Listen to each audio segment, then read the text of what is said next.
Once when you are watching me, there's a distinctive difference between SlymShady and maybe every other dancer, SlymShady and every other hype man. So I take my time because I don't want to do mediocre. I want something like 5. And if I'm done, when you see it, you'll be wondering, who the hell is this kid? You want to use me as an example, like as a benchmark for every other person. So that's why I take my time and do stuff, good stuff. You're welcome to the life of SlymShady. Sheesh.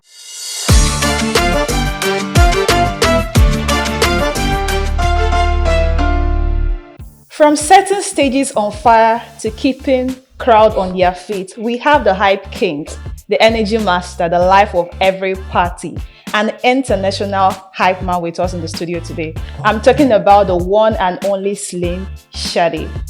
He's also known as your favorite tall boyfriend. Please welcome him to the studio. Welcome. With that introduction, Salugo. I don't know if you know how this is going to end. Adego, please. Hey, thank you so much, man. Thank you. You're welcome. Really appreciate it. That's some good quiet research, and I love it. International hype, man. Of course. I mean, you've been traveling around the world doing your thing. I've not traveled around the world, though, but I've traveled. Yeah. That's one or two. Looking forward to adding more. Yeah. More maps, or more stamps to the passport. That's the plan. Yeah. We keep exploring and doing big things. Money too, please. Money. So how are you feeling today? I'm feeling amazing, great, refreshed, and optimistic. Beautiful. I love the sound of that, optimistic. Because you have to always be optimistic. Yeah, of course. Let's start with your nickname. How did you come about that? How can you call yourself our favorite tall boyfriend? I mean, the fact that you're already saying it, and then you say it with that smirk and smile, doesn't it make you feel good? It doesn't. I mean, tall man. I don't want to give myself the flowers, but amen. Check now. Say it again. I won't say it. The smile sells you out. So, but tell us. I know a lot of people are curious to know how you came up with the name.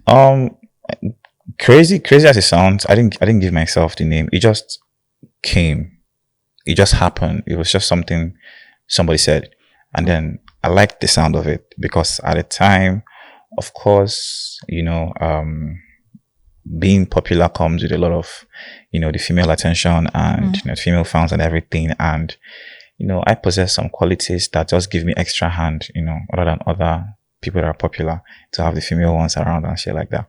So one day, just like that, someone just said, "Oh my God, your favorite tall boyfriend," and I like the sound of that. So the next time I had to introduce myself, so I say, "My name is SlymShady, aka your favorite tall boyfriend," and then it sticks. I mean, look at that smile again. So we're good. It sticks. I mean, it's quite unique. I won't lie. It's quite different. You don't get that quite often. You're welcome to the life of SlymShady. Yeah. Okay, so when I was researching about you, I couldn't even find your real name. That means there are lots of things we don't know about you. There are lots of things that people don't know about you. And I know that behind the SlymShady we know today, there was a young boy that had a big dream. Probably he wanted to be a medical doctor, that like most children would want to be. So could you take us back to your humble beginning? Okay. My real name is Chukwuneta Augustine Chibweze. Nice. From Anambra State. From Nini, precisely, in Anambra local government, Anambra State. Yes. Family of 2. I'm the first child. We're just in my family, a boy and a girl. Wow. Yeah. Sweet, cute. Really cute. Yeah. And growing up, I was born in Onitsha. I grew up in Aba. And most of my life I now spent in Oka. I'm still in Oka. So you can see born in Onitsha, bred in Aba, blue in Oka, type shit. You know the first sound. So yeah, I don't know. Growing up, I wasn't so sure of what I wanted to be, even though I was looking at a couple of people at the time, and I wanted to live the kind of life they were living, because I just thought that being popular was just people fainting and screaming your names and all that stuff, Michael Jackson type of stuff. You just come and move your neck and people, just like that. I wasn't sure about that. I wasn't sure about professional line of work to really do, but somehow I fancied banking, probably because of the suit and tie. Not gonna lie. I didn't really look into all those stuffs. There's a backstory to that one too. Maybe not something I want to share personally because it's like my personal life. But yeah, tried to do banking and finance, but I didn't really get that. Then I studied business education. Done with that, and yeah, SlymShady came into the picture because, of course, like I said, I always wanted to be somewhere that they would be screaming my name, and here we are. You talked about people you were looking up to back then. Who are those people? P Square, Michael Jackson, of course, or P Square. Yeah, I don't know how those things were doing it at the time, but it was always crazy for me. And like, people are fainting. People are the only thing that Michael Jackson could do, and then people in the same country as I am are doing it. Yo, I was like, if you do them, which means it's possible. They were the only ones I was seeing at the time. Before I started seeing other celebrities and stuff. They were the god that I know that one day I'll touch. Yeah. That was my thoughts as a small kid. So yeah. You were also a dancer, right? Yeah. Do you still dance? Set money for table. You show us your skills. Yeah, it's there. It's always a dancer. Being a dancer, always a dancer. It's always the body. Now follow come. They need it for some. So you started as a dancer? Yep. Actually, I started as a comedian. I like comedy very well. Yes, I like comedy. I love comedy. But I didn't quite know what was really involved in it. Even while I liked dancing, I liked comedy. But and I was watching a lot of Night of a Thousand Laugh and all them guys doing comedy. Big shout out to all of them. And when I had the opportunity to come on stage to do stuff, I tried it out, but it was more like I jacked off what I saw on TV, and then I told people, and it was funny, and then everybody liked it, and I was a superstar of the moment. But then, when I got off where I was, and I had the opportunity to start staying alone and move out, I saw real comedy, and I realized that, be a CBO, understand? So I had to retrace my steps and my roots, and then back to dance. I danced my way all the way to the top. Yeah. Really, I went to the first competition I won, Amstel Motor Showtime. That was around 2012 or 2013. I can't remember for sure. Went to Sprite Triple Slam. I was second runner up, and then I went to Montana Dance Hall. So in my dance days, my championship belts are all there. I saw all of that, but I think some of the sources online are quite conflicting. Some papers will say you won Mortina Dance Showtime. Some people will say you won Amstel Motor Showtime 2012. Some will say you won Mortina Dance or season 6.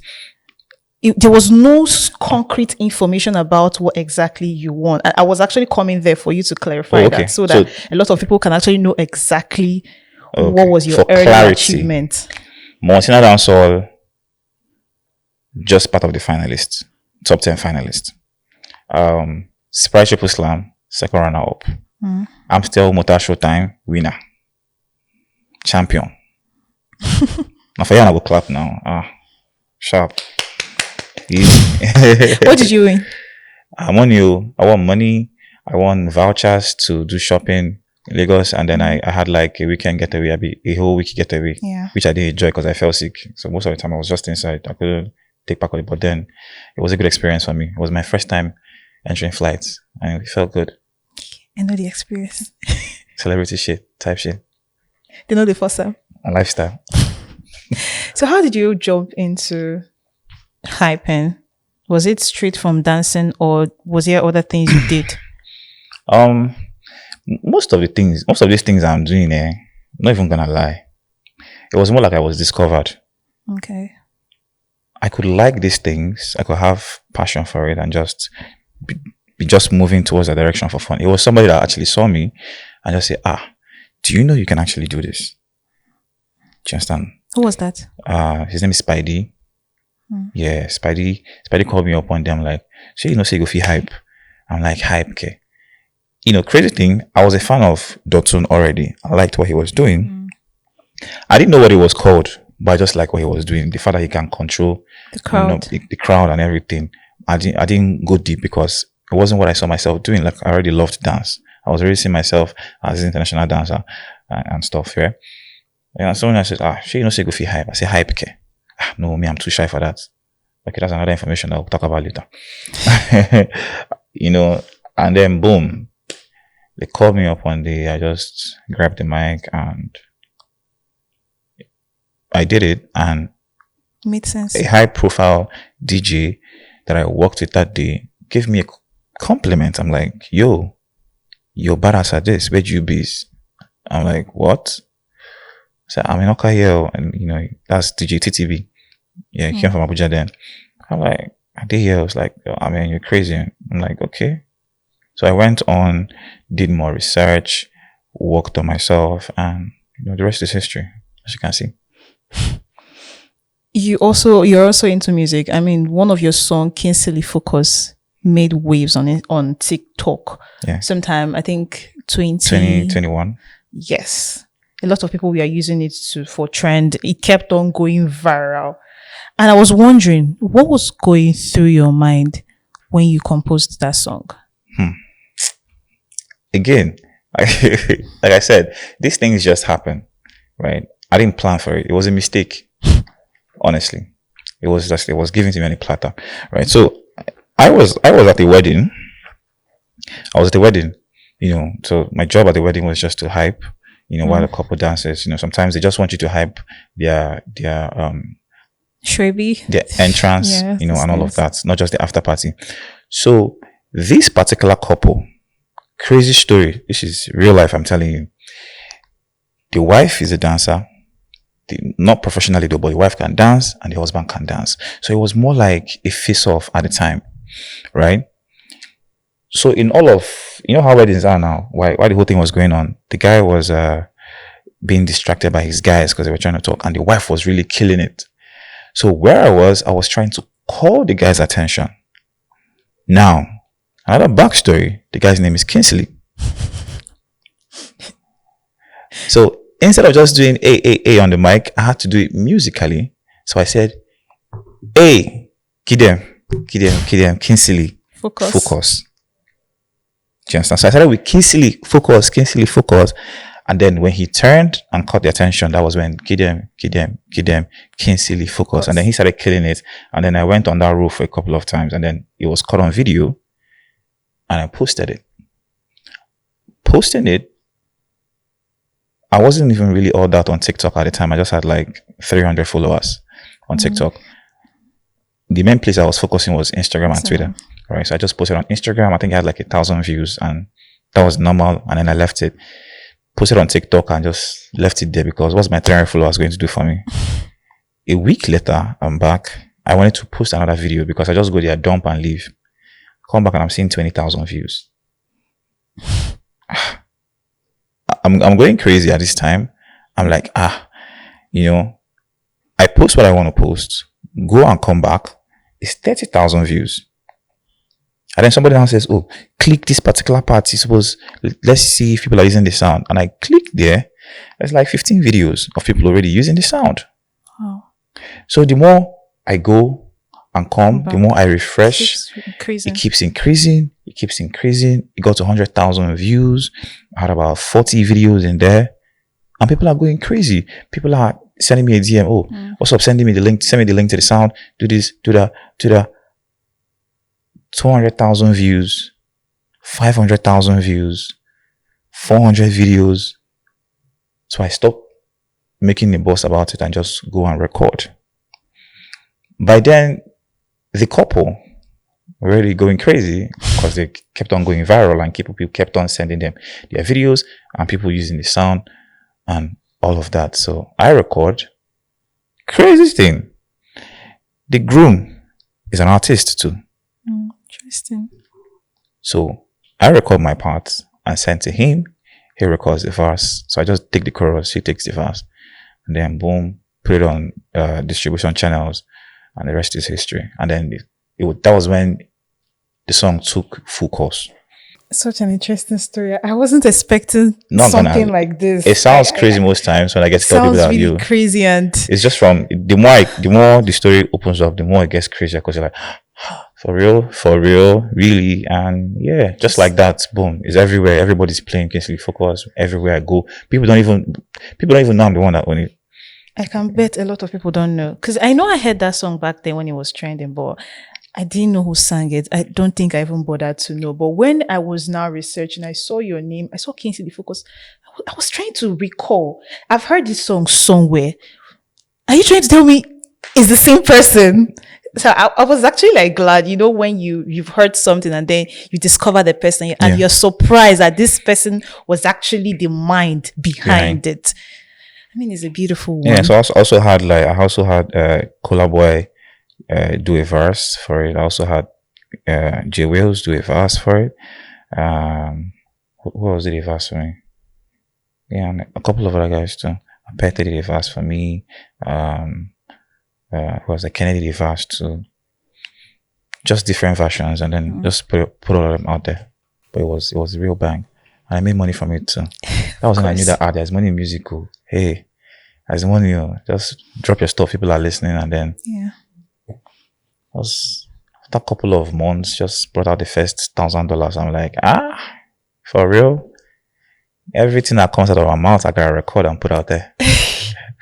Did that encourage you to take music seriously? I'm not sure I'm taking it as serious as these guys, but just that, on the hype level, when I get something that sounds interesting, I don't just say it out there. Like I want to record it and I want to distribute it so that, whatever happens, I've not intentionally come out and say, oh, this particular music, but then for this 2025 years, we're doing more music, we're doing more collaborations and stuff. I have a lot of things coming on the way. So you have an intention of building a brand as a music artist?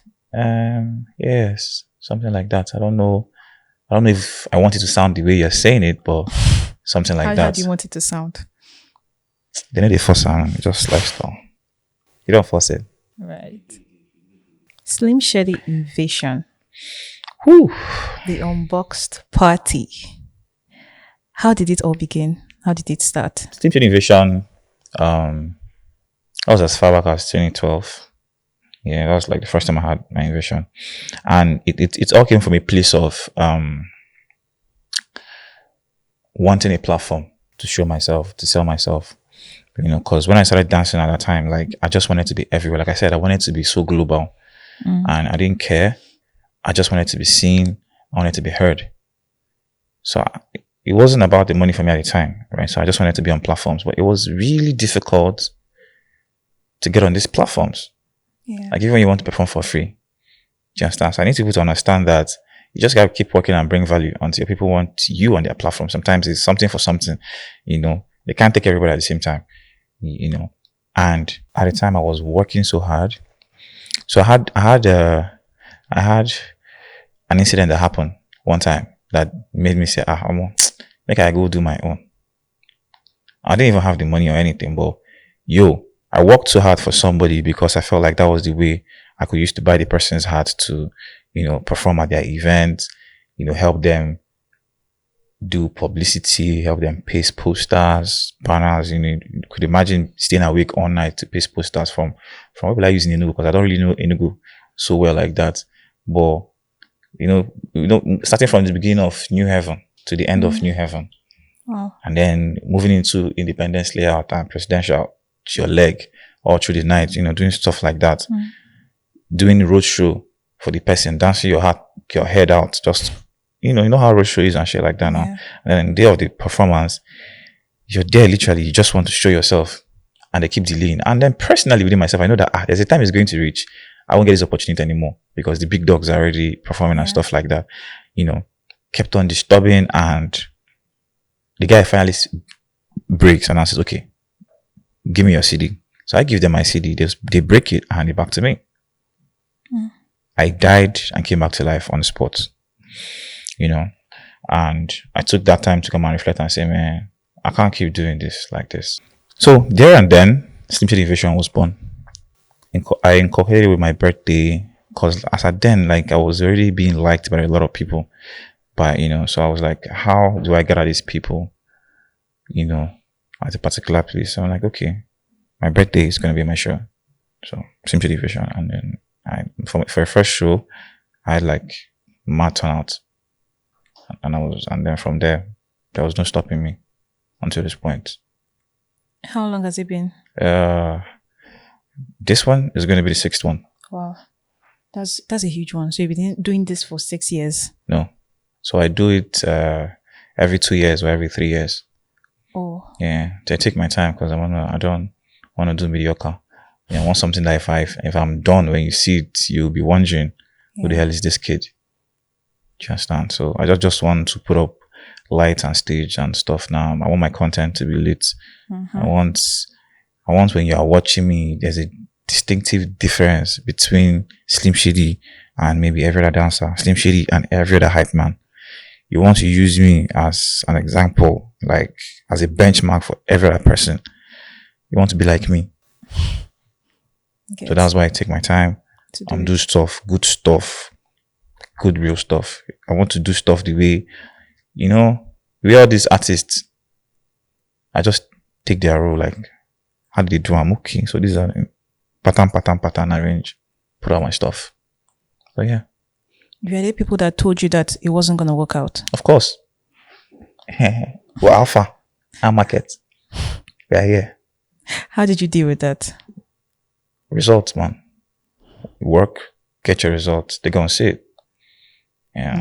They're going to believe that it's really working. I go lie for you. I just keep working, man. I don't put those negatives to my corner or let them bother me. So if it starts bothering me too much, I start working, and I ain't with that too. How about you also? I go on mine. Looking at the ecosystem of Awka and Anambra as a whole, it's not very friendly when it comes to entertainment. So how are you able to pull this thing off in an environment like Awka? It's not so friendly, but then doesn't mean it's not achievable. It doesn't mean that it's not a virgin land. It doesn't mean that when it breaks, you're not going to milk. Why not be the first to do it? Stand the test of time. Stay there, believe in it, groom it, hatch it, and enjoy it. Yeah. I mean, everybody says go to Lagos, go to Lagos. Lagos is Guinea. You don't believe that there's need for you to go to Lagos? I believe, but then I also believe if everybody puts their hands on deck and puts in work, it's going to work for us here. Yeah. Lagos is going to come to us. Why do we always have to go to that place? Lagos.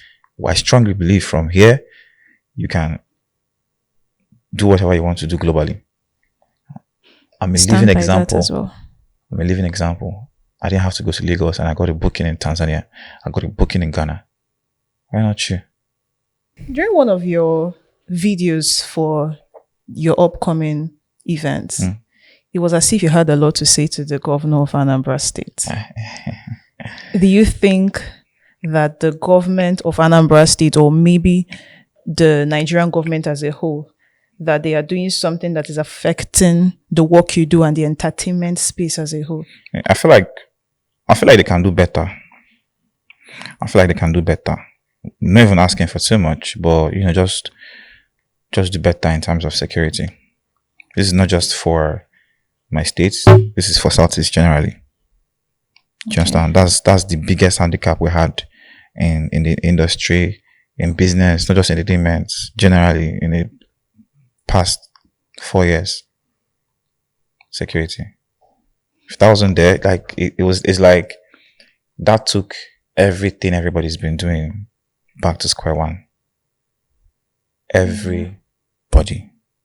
So actually in the East, security is a big deal. It was a big deal. It is a big deal right now. So there's a huge consideration from anybody that wants to do something here towards that. Imagine the people that want to sponsor what you're doing. Imagine the people that want to invest in what you're doing. I said it's not just about entertainment right now. It's generally. You feel me? So it took everything back. Like to take 2 steps back, take you 13 steps back. So I feel like they can do more. Just security wise. Leave every other thing. We're fine.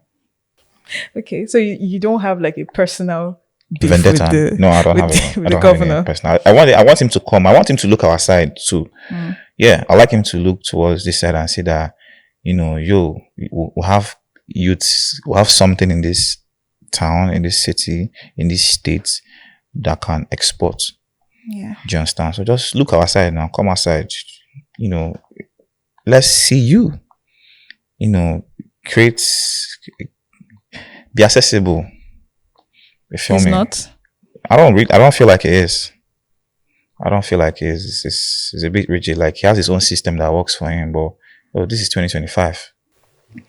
Youths are there. There are things going on that you need to. I was like, oh, come out to the Gen Z to let them see you. Like things act differently now. I mean, I'm not saying you should come and dance on TikTok, but People have this opinion that he's focusing on things that are not very vital and leaving the vital things he should focus on. I mean, I don't live in Anambra, so I can't really say so much. Well, like I said, he has a system that is working for him. He has his own things that are working for him. Of course, he's done some good stuff. Not gonna lie. Yeah. Our roots, putting work in that. That's amazing. Thumbs up and stuff like that. There are some other things like nobody's perfect, yeah.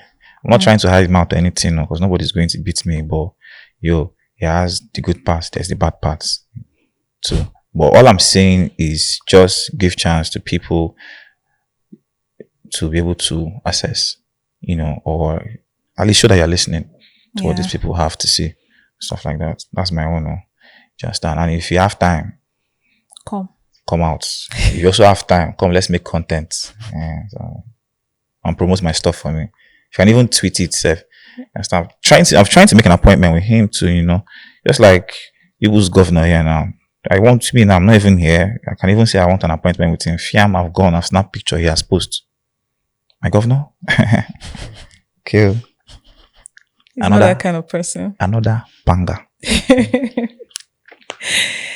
You spoke about going to Tanzania. Yeah. I mean, you've been to Qatar, you've been to Ghana, and this is all around hyping, right? Yes. In a recent article by Nairaland, you were among the top 5 hype men in Nigeria. Are you aware? Yep.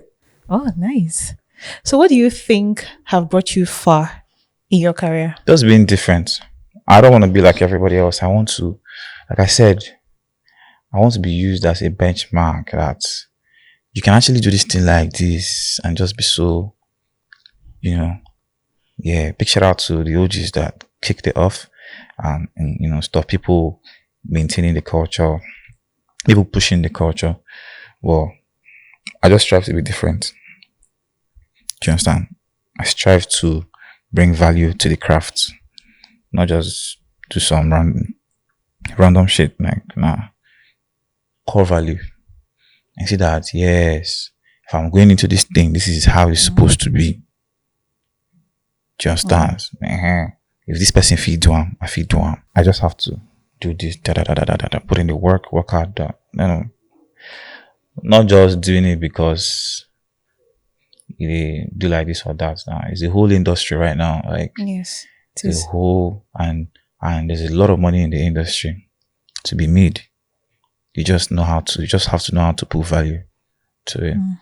So based on your experience, I mean, you've been doing this for years. Can you say it's a sustainable career? Would you say that someone can build a legacy as a hype man or a woman? Are you trying to say Dotson? That's the example right there. I mean, he had other things working for him, but he proved that it's doable, it's possible to be living off it. What event can happen right now without a hype man? What party? Right now, so even hype men are being rated over artists right now. Interesting. Before one of the core things you want to look at when setting up your events is a hype man. Maybe after a DJ, he's a hype man. You even need more of a hype man right now. That's why I even need a DJ. You can be looking for a superstar hype man, but you just need a DJ to be there to play the music. No offense again to the DJ industry, but I'm just saying the hype has grown over the years, and yes, it is sustainable if we start sticking to the things we're supposed to stick to, so. And it's financially rewarding both in Nigeria and the globe. Yes. Hell yeah. But then you have to know how to attach. You have to work for your value and attach your value to it. Just have a good structure. You will see the money. What do you think is the secret to that structure? What do you think is that secret that someone could, let's assume that someone that is watching this video and the person wants to go into this. What is that one secret you think that person needs to apply to be able I can't to. tell you because what works for me might not work for you. Do you understand? But you have to understand, first of all, you have to work hard you have to be good now. Yes, you understand? You have to be good. You have to know how to position yourself. Be on platform. You have to know what works for you. Yeah. Being a club hype man, if you're perfect as a club hype man, you might not be perfect as a concert hype man. That makes sense. You might not be perfect as a radio hype man. You might not be perfect as a wedding hype man.